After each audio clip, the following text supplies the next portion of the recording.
Welcome once again, my friends, and thank you for stopping by to listen to an old storyteller.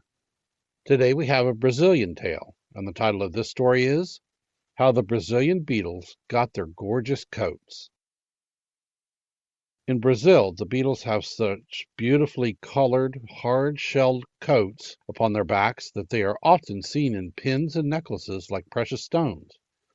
Once upon a time, years and years ago, they had ordinary plain brown coats. This is how it happened that the Brazilian beetle earned a new coat.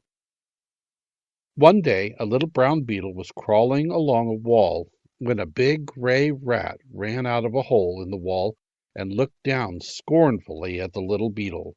"Ho, ho!" he said to the beetle. "How slowly you crawl along!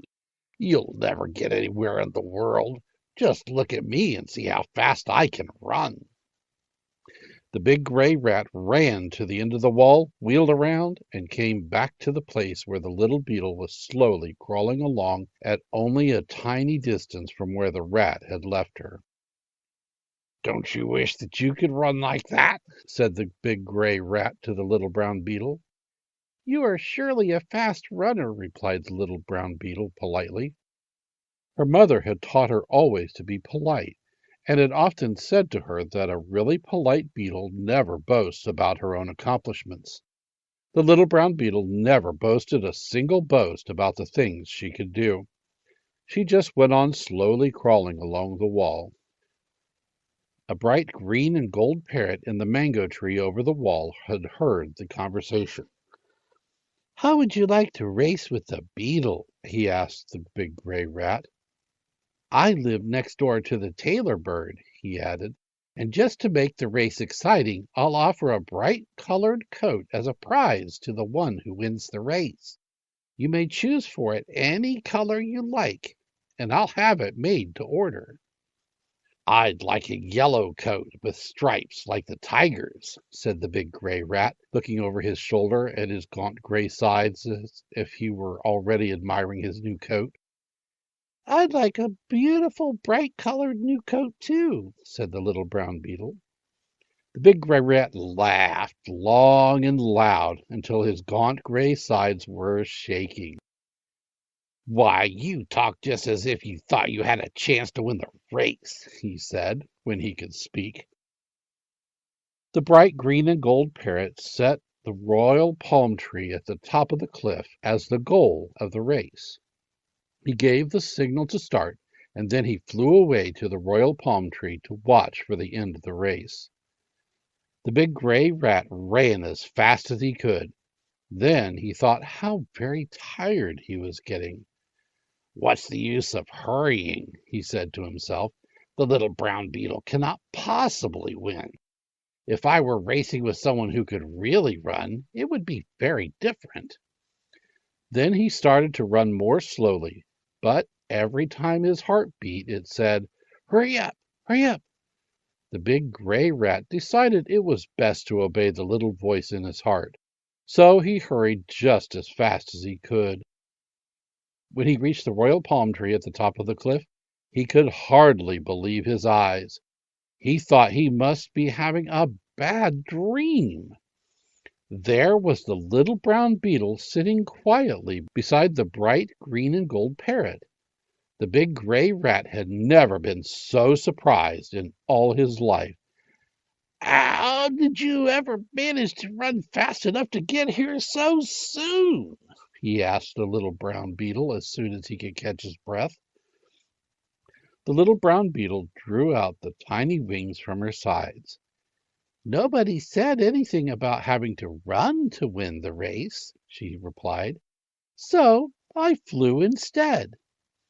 "I did not know you could fly," said the big gray rat in a subdued little voice. "After this," said the bright green and gold parrot, "never judge anyone by his looks alone. You never can tell how often or where you may find concealed wings. You have lost the prize." Until this day, even in Brazil, where the flowers and birds and beasts and insects have such gorgeous coloring, the rat wears a plain, dull gray coat. Then the parrot turned to the little brown beetle, who was waiting quietly at his side. "What color do you want your new coat to be?" he asked.